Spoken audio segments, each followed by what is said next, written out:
I need more coffee to make me more alive.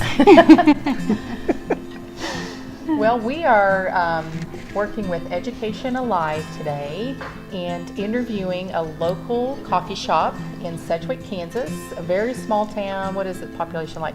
1,600. 1,600. Yeah. And a small high school, K through 12, actually, school in the community.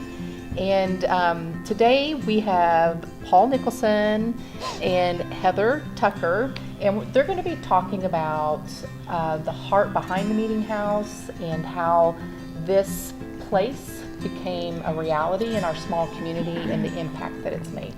So Paul, tell us a little bit about yourself and maybe the story of how you were a part of, you're part of the Meeting House.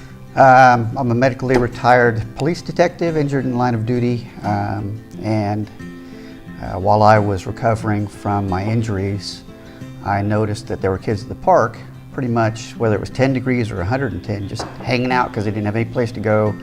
I guess tired of being at home playing Xbox or whatever and waiting to hang out with people. And the more I saw it, the more I thought, that's just not right in this day and age. They should have a place that's air conditioned and heated.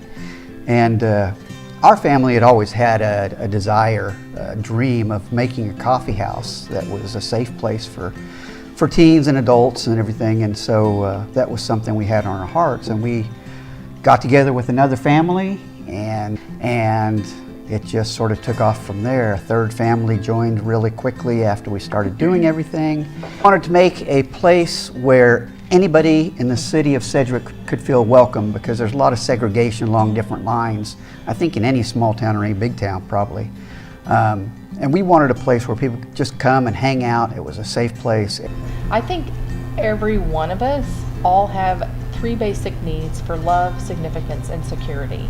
And I think finding a place where you can know that people care about you, that they're not looking at you trying to figure out if you're good enough. And I always feel like we're competing with other people and having that struggle of I just don't feel good enough in this crowd. And whether it's at a coffee shop or whatever, but trying to find places where you can serve, where you know that there's going to be people that will care about you, not because of what you're doing, but just because you're you and that you show up. And then to find something, and it goes back to that passion, to find that significance. I think we're all wired to give and to use the talents and abilities that we have.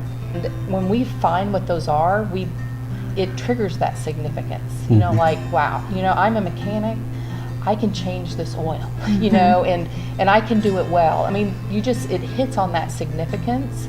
And then the security part is, I think, being able to work alongside other people, and they build in you your significance, and they value you as a person, and you are able to contribute. There's this sense of, I know who I am.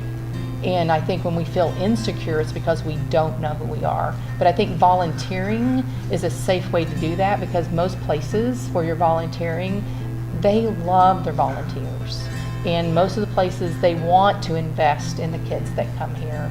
And so for me, those would be a big part of what happens in volunteering, that you find your place, you find people that value you, and that you find a place where you can get to know who you truly are.